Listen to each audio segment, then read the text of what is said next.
What's up, Trek Nation, and welcome back to After the Snap. I'm your host, Tasha Pierce, and I'm a very happy camper today. Um, it was becoming far more apparent by the minute that I was not about to record no video, edit it, and all of that, and have it out, before tomorrow. Tomorrow, I'm trying to get into, and you gotta excuse me. I just filmed my Halloween my Halloween Kills review, and I wanted to like have a Halloween motif, and I did not realize how low this shirt was. So it's all taped up. You don't have to worry about accidents. But yeah, so I'm apologizing in advance for me being like this.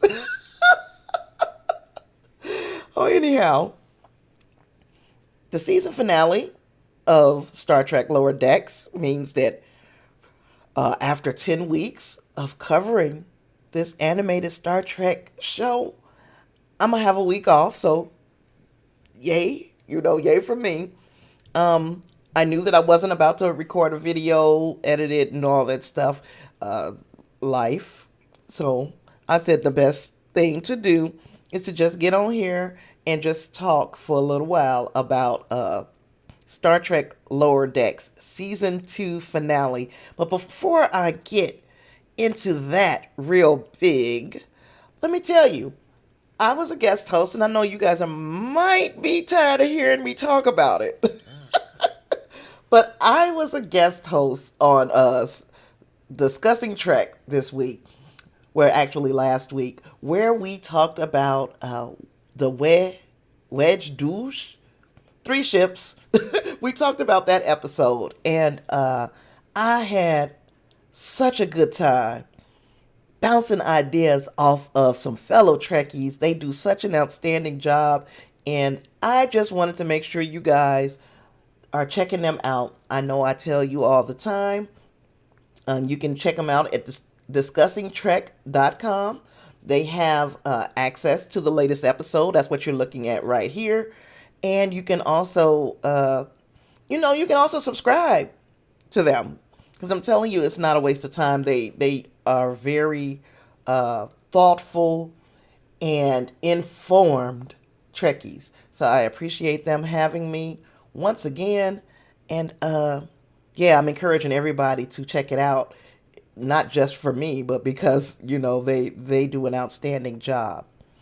So, with all that, Ian, let's talk about Star Trek Lower Decks Season 2 finale called First Contact. Oh, excuse me. In the season finale of the second season of Star Trek Lower Decks, called First Contact, we oh gosh, what was I gonna say? We open up on a star base, and then Captain Freeman is recording in her captain's log, and she's saying that the Cerritos is going to rendezvous with the USS Archimedes, and that's the NCC 83002. That is an Excelsior class starship that's captained by her friend Sonia Gomez. Now, if you don't remember Sonia Gomez from Star Trek TNG, she would be the person who spilled, I think it was hot chocolate on Captain Picard. So that is a throwback, and we get to see that she has made it. She made it. She's a captain of an Excelsior class ship, and the California class Cerritos is going to assist that Excelsior class ship in first contact with the Leperians. Now, the Leperians are some iffy people. Like, they might feel that they can take things that you're doing as an act of hostility. So you kind of have to stick to a very strict script when you are getting down with the Leperians for first contact. So they're trying to make sure that everything goes off without a hitch on this first contact mission. And like I said, Cerritos is just there to play the backup. We get to talking with the husband of Captain Freeman, Admiral Freeman, and he explains that again I guess it's the LOP system. The LAP system has several Class J planets. The one Class M planet, where the first contact was going to be, is in the middle, and then there's a unstable planetoid just off the system's elliptic. So that unstable planetoid could like kick off. I guess the unstable planetoid is going to stay. Is going to create a position. I should have wrote this down. I'm tongue tied. The unstable planetoid will create a situation where it will affect the gravity and draw whatever is heading for it in like a missile. Uh, Now they find out in this little meeting between Gomez, Freeman, and her husband Admiral Freeman that Captain Freeman is going to be promoted. She's being promoted to a better ship. And in this promotion, she can't bring her bridge officers with her. She doesn't get to take a contingent of officers from a California class to this Excelsior class ship that she would be being given. So now she's in a position where she not only has to complete this mission, which, piece of cake, she's been doing these types of missions, or she has been proving that she can be given a mission and that she will accomplish it over the past 2 seasons. So this is just another mission. She knows her job. She's going to do it. Her problem is her daughter is on that ship, the Cerritos. All of her friends in command of the ship are there. She can't bring any of them with her from this California class to the Excelsior class. So she is going to have to say goodbye. And it's like, how do you say goodbye? How do I? Okay, I'm not going to sing today. That's editing Tasha. She's off. But yeah. So how do you say goodbye to a ship that you spent this much time on? You've made these friends, and you can't take them with you. Well, we're going to find out eventually at the end, towards the end of the episode. We also remember at the very beginning of this season, Ensign Jennifer and Mariner kind of had a run-in where Mariner informed us that she does not like Ensign Jennifer, the Andorian. Remember? You remember? Well, she don't like that girl. And here we see them kind of bump into each other again. And she's like, I don't like you. And I know you don't like me. Jan is like, I don't even think about you. I don't know you. I don't think about you. So that kind of makes Mariner, I guess she gets in her feelings a little bit. She doesn't understand. Look, I'm thinking about you because I know I don't like you. So why are you not concerned with me?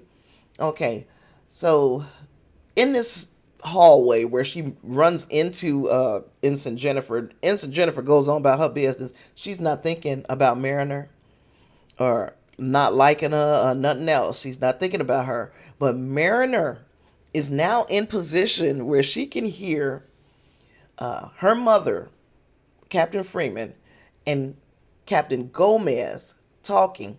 And then Gomez tells Freeman, hey, enjoy your final mission on the Cerritos. And she was like, your command is going to have to be left behind, but that's okay because you can, get a new command crew on your new Excelsior class ship. So now Mariner is all in her feelings because she knows her mama's about to leave the ship And she also knows that she can't go with her. Now, we would think that this might be right up Mariner's alley. But over the course of this season, we see that Mariner and her mother have gotten a whole hell of a lot closer. We might even call them friends. um, so let me see. I gotta go back. Now they're having Captain Freeman Day, and of course we see that the captains always have a day, and I guess it is the type of celebration that kind of exalts your captain uh, into this hierarchy on the ship. And here we are celebrating Captain Freeman Day on the Cerritos. Meanwhile, Rutherford is being bothered with this alert pop up on his implant. Like every few minutes, another alert pops up on his implant, and he sees that. So it just keeps popping, popping, popping, popping, popping, popping. It's quite annoying.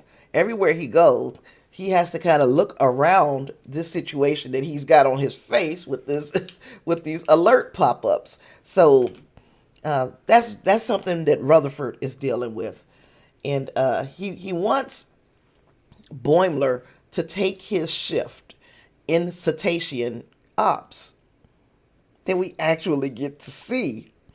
He wants Boimler to take his shift in cetacean ops so that he can get this implant looked at. But Boimler was like, I'm making decorations for Captain Freeman Day. You know, I am all about kissing ass whenever I get a chance, and that's going to make me very busy, so I'm not going to be able to do it. Mariner arrives and tells everybody, all her little friends, Tendi, Rutherford, and Boimler, that, hey, excuse me,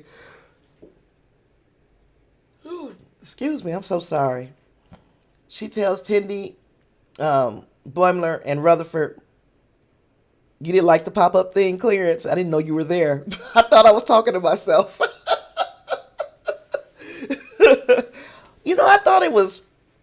I thought it was okay. It was like, it's something I guess that could happen.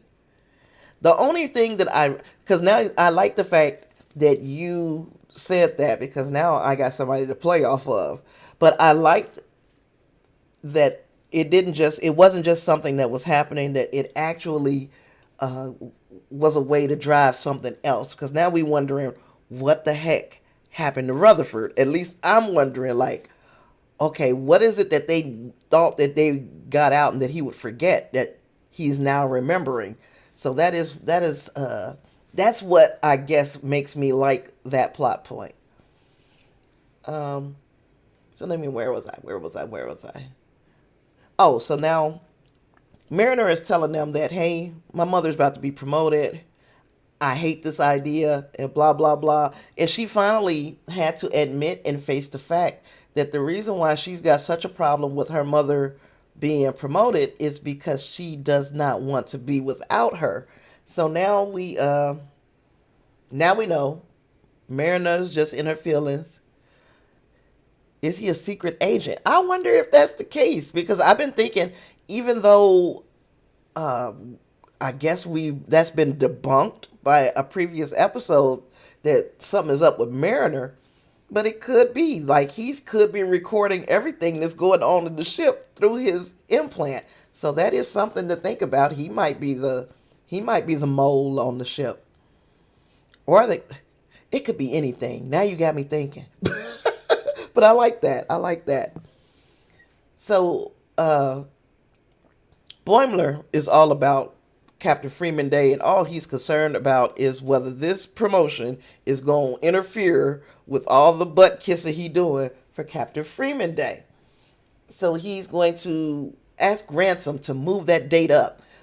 But that makes Mariner say, you know what? I'm going to go tell Ransom. I'm telling the entire command crew that my mama leaving.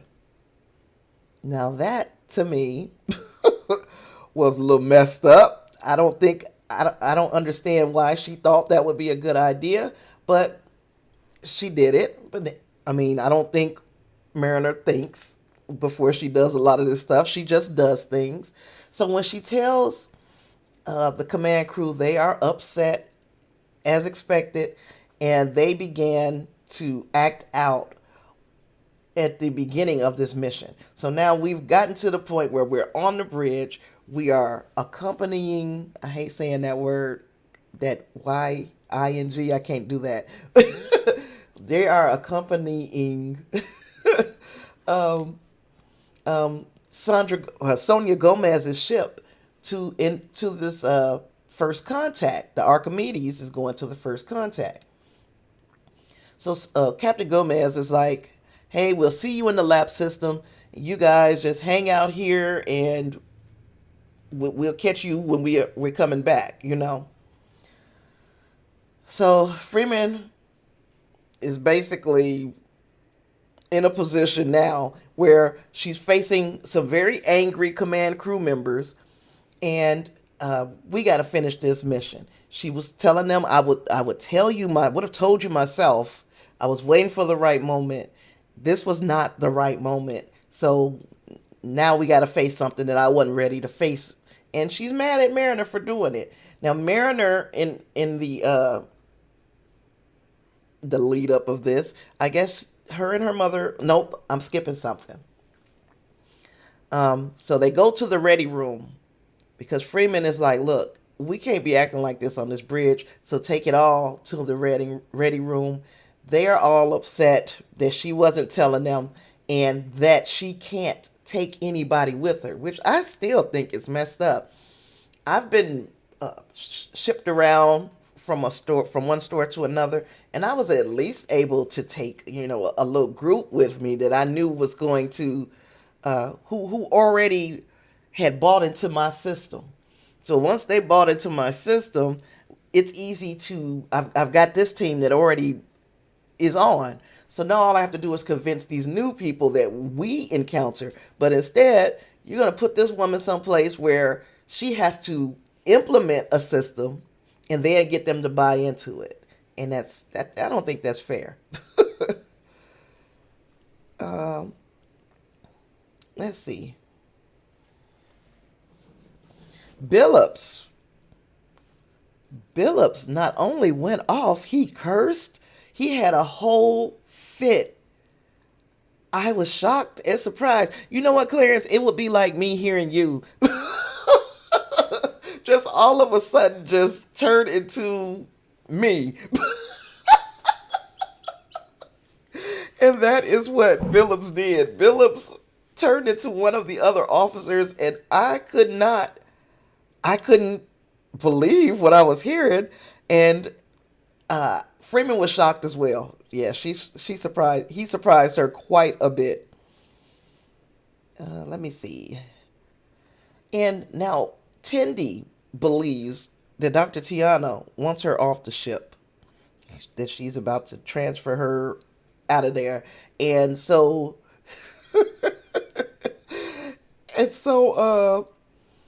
so Rutherford and her are taking a tour of the ship. This is where I thought, okay, it's about to get romantic, but it didn't. And I'm kind of glad it didn't. It's good, a good depiction to see that a male and female on any plane, but especially on this starship, can be friends without it having to turn romantic. Uh, and Gomez is so nice, but I see that she's nice like that because she remembers being this. Wait a minute, let me. Yeah, she remembers being this person. So once you really go there, I guess you really can't be mean to anybody because you you kind of messed up, sis. But yeah, she's very nice and she's very easy to talk to. It seems like on her ship, they have a good rapport on that ship. I'll say that. Uh, Now we got this red alert while we're in this discussion in the ready room. The Laperian sun emitted this solar flare, and it hits the unstable planetoid that we was talking about. That planetoid explodes, so it was just like a cacophony of errors. The debris collides with the Archimedes, and the Archimedes suffers system failure, and then it just goes boom, boom, boom, boom. I love them for bringing her back too, because wow, I didn't even think about this lady for decades. And here she is. She's got her own ship. She's a darn good officer, it seems. Uh, uh, Empathetic captain. I think they did an excellent job, not just bringing the character back, but to bring her back with some development, putting her in a different spot. In fact, she's the Picard in that position. She watched that one ensign fall in front of her. She was like, I've done a lot worse. So it brought her back with some growth. I love that. Okay, so Mariner and her mama are still in the ready room arguing about why they just can't get along. And the argument is interrupted by red alarm. No, by red alert. And now they have to think on their feet as a crew. Uh, Gomez is finding that they are headed towards this planet and they have no control of their ship. They are going to crash. And when they do, a lot of people are going to die, and the Laperians are going to see this as this big act of aggression instead of this accident. But she's chill. She's not like, she ain't hysterical. And again, that's part of the growth of from where we saw her last, because we saw her in the Next Generation, and she was very emotional, very hysterical. She started talking real fast when she didn't know, where this conversation was going, when she was frustrated. But we didn't see that. We saw that she grew out of that, which was good. Okay, but on the Cerritos, we are starting to see that this crew is ready for danger. This crew is like, they analyzing the situation. They say, okay, Archimedes is trapped in a gravity well. They're headed towards the M-class planet. We are probably be able to pull them out somehow, but we got to do it within the next 20 hours because they're going to hit that planet in just a few hours. So Freeman says, well, can we use the tractor beam? Billups says, you just find out that these people know what they know their jobs.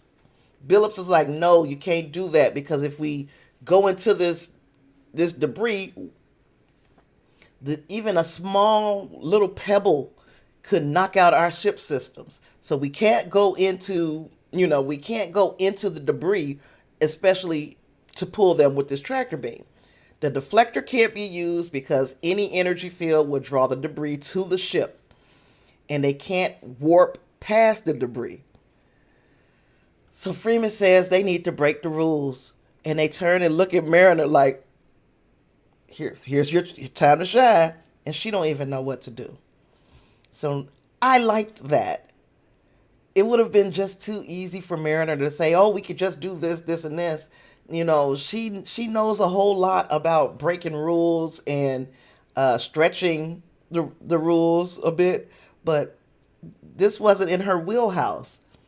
Now, I also like that the person who came up with the stellar idea, it was definitely within his wheelhouse, and it's somebody, he's Rutherford. He's trying to, he ain't even trying to move up the way the rest of them are, it seems, and he still gets it. He knew what to do in this situation. He flexed his intellectual muscles on him. So now this captain's yacht, I don't remember that. Do you remember having a captain's yacht anywhere else?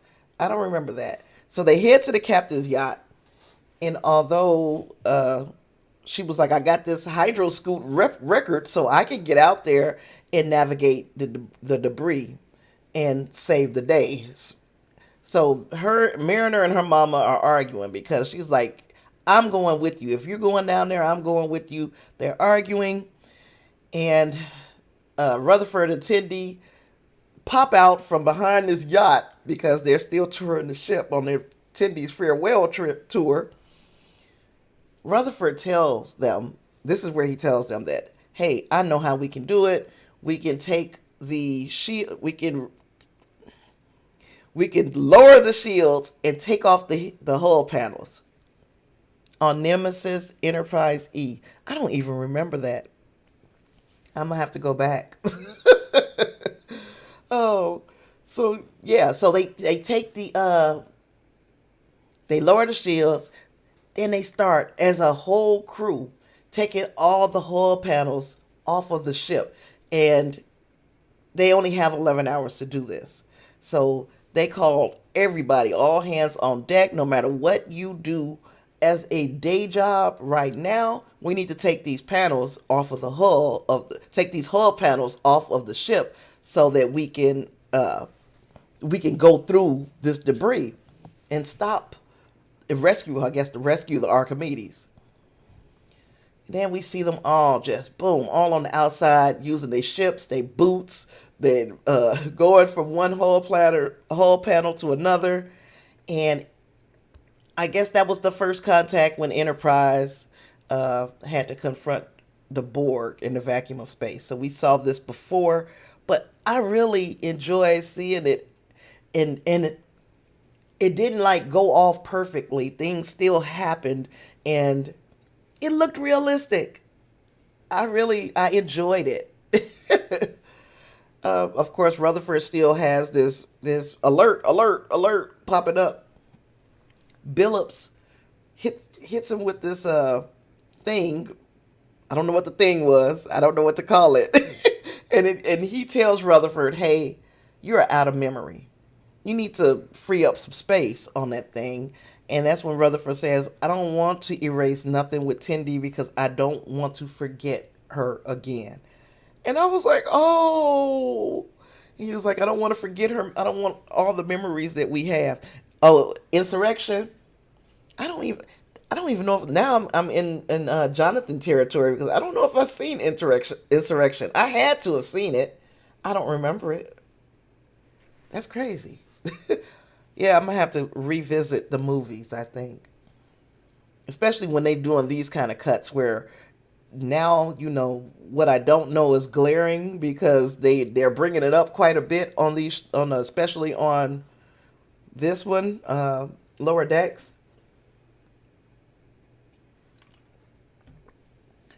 But anyway, Billups told him that if you save all your memories and never make a new one, it's not worth it.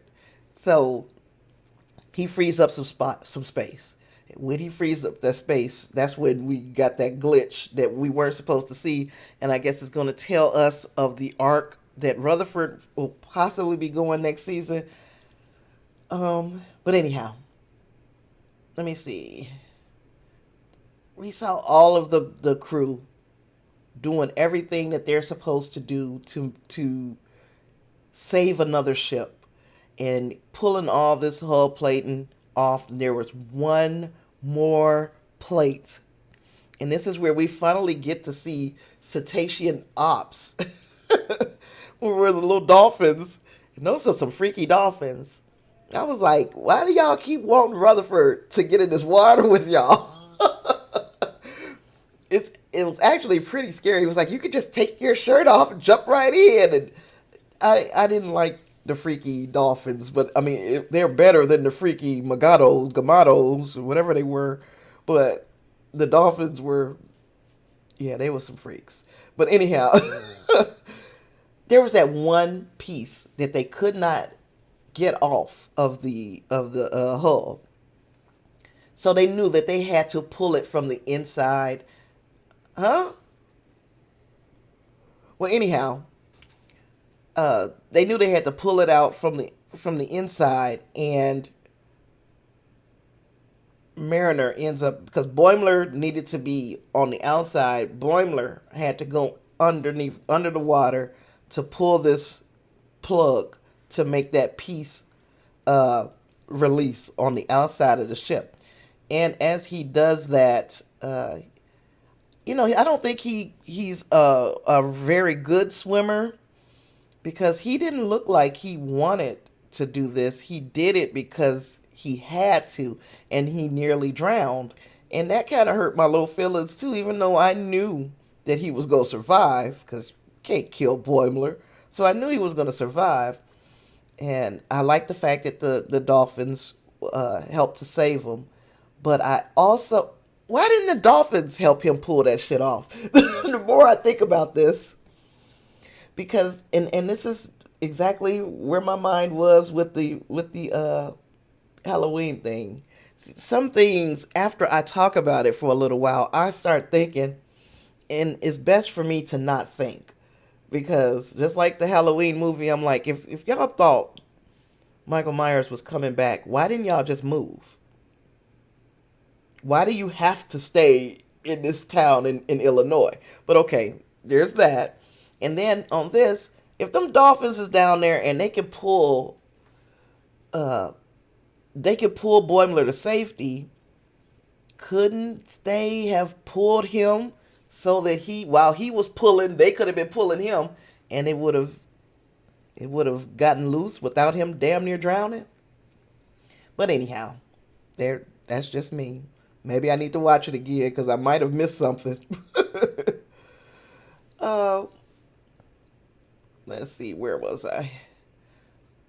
So yeah, after Rutherford purges his memory, he sees these people standing over him, stating that they've implanted a memory that's going to make Rutherford believe that this procedure was elective.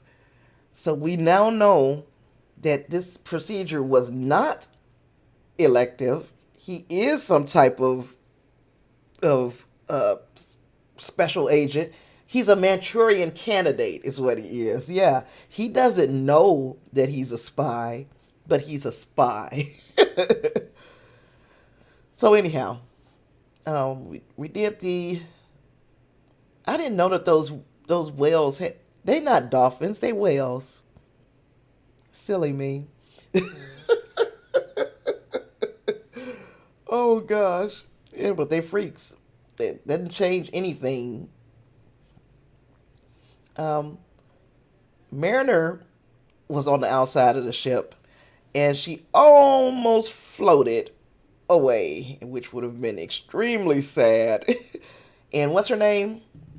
Ensign Jennifer, who I think is going to be Mariner's girlfriend. It looks real. They look more romantic than the way I was thinking Tindy and Rutherford were. She looks. They look like she looked like she really feeling Ensign Jennifer, and the reason why she don't want to be around her is because she makes her feel some type of way. Make you feel some type of way. But anyhow, um, they get that last panel off. They cut power, and oh, that's what happened to him. See, anyhow, they cut the power. They go through this debris field, and it is getting this ad. That's just bam, bam, bam, bam, batter ram. The instant Jennifer thing came out of nowhere. That's what I'm saying. They started the season off with Mariner saying how much she didn't like her. So okay, that was first. That might have been the first or second episode of the season, and I just boop, it was gone. I forgot. And then here she comes back. She saves Mariner. And the thing is, why would Mariner think that she would let her float away anyway? I don't care how much I dislike a person. If I can save their life, I'm gonna save their life. But they became, they become friends, and it really looks to me like Mariner likes her, and she just, didn't want to get close to this girl because she kind of like her. Uh, so yeah, the Leperians see this ship starting to enter their atmosphere, and I guess they think it's something wonderful and beautiful. And Gomez is planning, just basically planning to die, and the Cerritos catches them at the last second, arrived at the best moment in the season finale. Like, this is it. You got to come now or never. And they came and they rescued them and they averted disaster. A lot of work needed to be done. Of course, now that they've taken all of the hull plating off of the Cerritos, that's one thing. But Captain Freeman gets to gets to be the first contact for the Leperians, since the ship and the injuries that were sustained by Gomez and her crew, and that ship needed to, had lost power and all this stuff. They need to do some work on these ships. But Captain Freeman, with Mariner, Shax, Ransom, and Stevens, all went down to the surface of the planet, and they had a great first contact, and they got drunk. Captain Freeman was drunk. So she had decided, you know what, I'm not going on that other ship. This is where I belong. Uh, we see all of our characters start to kind of grow up, so to speak. We know that Boimler is eventually going to move up. He's actually almost sacrificed his life for this ship at this point.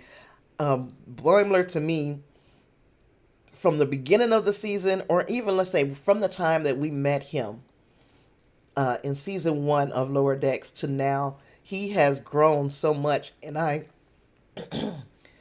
really like to see the growth of that character. Same thing with Tendi. She's too talented to stay in sick bay, so she's getting moved to senior science officer in training, where she'll get to work on the bridge more often, take part in some cool away missions. So we'll get to see her in action. And she said she wanted to be like Jadzia Dax, and Tiana said no, like Spock. I'm like, of course, like Spock. And Tiana hugs her, and it was just a happy moment. Happy, joy. And Mariner and Jen, they are. Wait a minute. Let's see. What happened at the end? Like, are they. Okay, at the end, when Mariner and Jen were sitting at the bar, and they were talking about Boimler. Did it seem like both of them kind of was into him? What kind of sick thruple?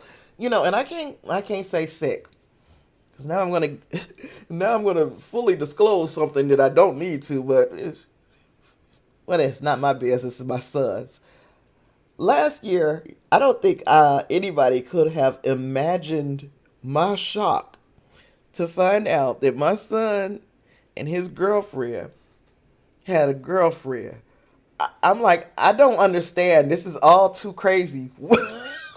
So y'all got a girlfriend. So I found myself saying that I don't need to try to understand what younger people do. As long as it's not hurting nobody, everybody understand what's going on, right? It's not nobody gonna come and break windows and all of this stuff. Everybody knows what it is. Okay. It was just weird. I couldn't grow up in this era. This is weird. So maybe that's what we're looking at too. It's a throuple. Mariner and Jen and Boimler. Well, anyway, finally, these representatives from, I forgot, command representatives, I don't know who they are. Just some people. We thought that we were about to have a promotion ceremony on the bridge of the ship. They come onto the ship, They want to speak to Freeman. She's like, oh no, I need to speak to you because I'm not taking this promotion. And they like, oh no, no, no, no, no, no, no, no. You're going with us because you are under arrest. And I'm like, oh, what? What? She's under arrest because they think that she and the Klingons attacked the Packlet planet, which we know that that is not the way this thing went down. Freeman, Freeman doesn't even know that the Klingons and the Packlets were working together. I don't think they've even put that two and two together yet. So that Veruvian bomb that I couldn't remember the name of last week, yeah, that bomb was detonated on the Packlet planet. Even though we know that the Packlets are just stupid enough to maybe blow it up themselves. So yeah, they said that that she, Captain Freeman, was behind putting this bomb on their planet and trying to blow it up, and then in engineering an alibi with the Archimedes. And it's like, everybody is saying no, no, no, Captain, and they are like, we are not. What are our orders? We're not letting you go and all this. And she was like, nope, we got the truth on our side. And I'm like, okay, she got promoted. I was very happy about that because I thought she deserved it. I thought she should have been able to take her command crew with her. But of course, this is not what happened. She said, hey, I'm going to stay on the Cerritos with my family, which, again, I expected. I expected that once they made it clear that she couldn't bring anybody with her, I fully expected her to stay on the Cerritos. And now we have to watch her be taken off to the brig. And that is how we end the second season. And now I said last week that the bar was going to be very high for Lower Decks, this finale, to even touch the splendor that was Three Ships, because I'm not going to keep trying to say those two words. So I don't think this episode was better, but this episode absolutely it capped things off in a way that makes me want to come back next season. And I know one of the things, and Clarence, I don't know if you're still hanging out with me. A couple of people from Discussing Trek have already subscribed to my channel, so thank you for having me on, because I really appreciate it. But I gained a couple of subscribers. But yeah, one of the things that I said when I was on the show was that I'm not coming back next season. If they pull in this foolishness, I'm not coming back.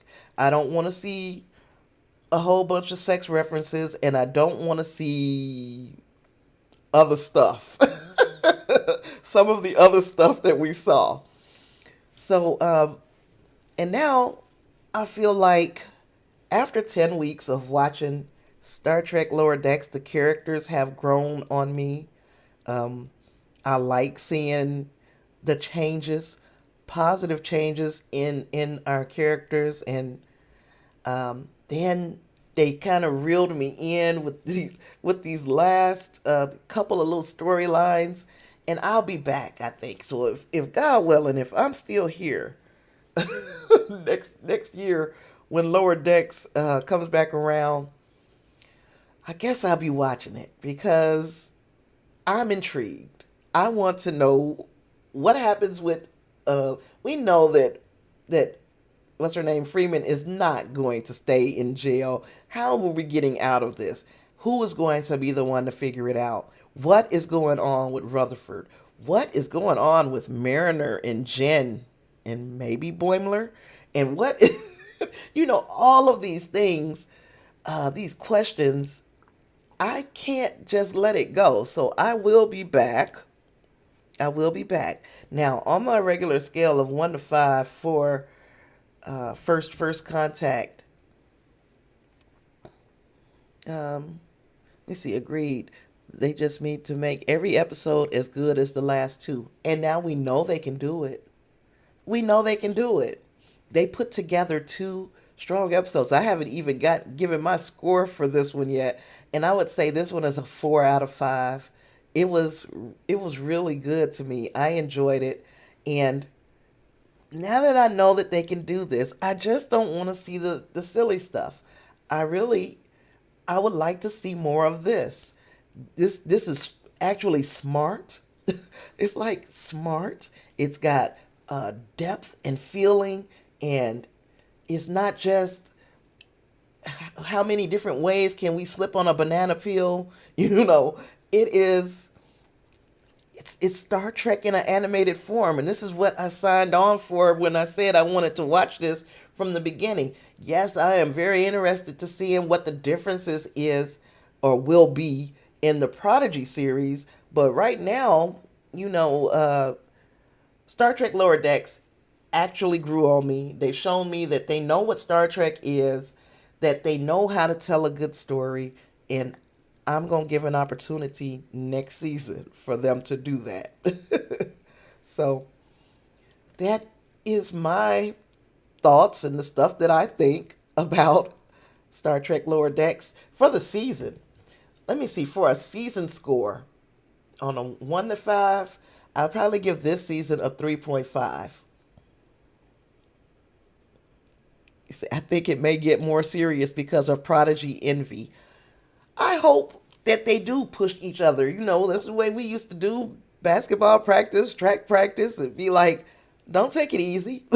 You know, work real hard against me because you are going to make me better. And that's the way I feel about these shows is like uh, Lower Decks and Prodigy will make one another better. And hopefully we can say the same about the live action Star Trek shows that will be getting. The Strange New Worlds will make Discovery up its game a bit. Not saying that you know we've been cellar dwelling with Discovery. I like a lot of what they've done, and some of it I didn't. That even the stuff that I didn't like, I can understand how we got to where we were. So there's that. But yeah, let's say iron sharpens iron, steel sharpens steel. Let's do that. Sharpen each other up. But yeah, that's it for me. I enjoyed it. I enjoyed the season. Give the season a 3.5 out of 5 for the entire season, and hope that next season I'll be able to say a 4 because maybe next year we'll start where we are right now and improve upon it. I hopefully I hope that we haven't uh, that we don't even have to worry about that because I hope that the first few episodes of Star Trek Lower Decks that follow this one are already done. That is one of the beauties of animation. You can make a gang of episodes and just don't put them all out. What's up to what if? Because that's what they did. So yeah, hopefully we already know how this thing is tying up, and hopefully they give us an arc that is equally as interesting next season.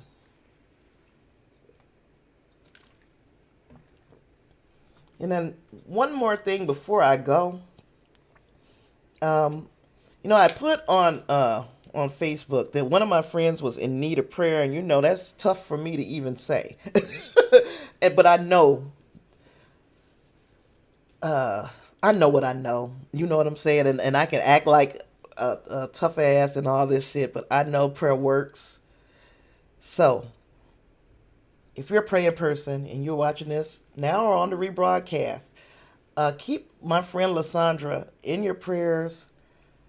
Uh, she being attacked right now by maladies that we are not claiming, and yeah.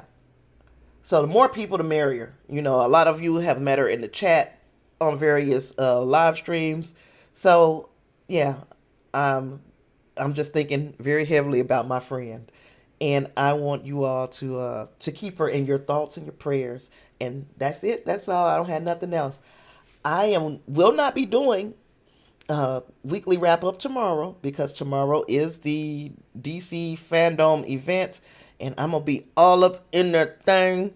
So I'll be doing that tomorrow, and I will do the weekly wrap up on Sunday at 3 p.m. Central Time. So if you want to join me then, we got some topics already lined up. Plus, we'll be talking about the highs of the DC fandom. I don't think I want to cover it beat by beat, but definitely the highs. And by the highs, I mean Batman, Flash, Black Adam, Shazam, the movies, basically the movies. I like I said on the Halloween live stream that I did just a little while ago today. If you're looking for a review for that movie and wondering why the hell I'm dressed like this, I was dressed like this for the Halloween video. Because this is Halloween, you know, spiderwebs, Halloween. Okay. So if you guys want to do a watch along, I'm all for it. I will do it. I haven't heard any word, and if I don't hear any word, I'm gonna just sleep. I'm gonna go to bed, and I'm probably gonna wake up just in time to watch DC fandom. But if you guys want to watch along, I am always available, always down. Leave it in the comments, and I'll try to accommodate you if I see it. If I see it uh, before the event starts. With all that being said, I appreciate everybody for hanging out with me today. And if I was doing my show, I would be saying I want to thank my patrons, but you know, I don't have my graphics for my patrons here. But thank you very much, ladies and gent. And yeah, with all that being said, we get a week off before what's the name of the show? Prodigy. So I'm gonna take that week off, and I'll see you guys right here. Maybe not live, but right here in 2 weeks. And do one more thing for me before I go. Live long and prosper. Peace.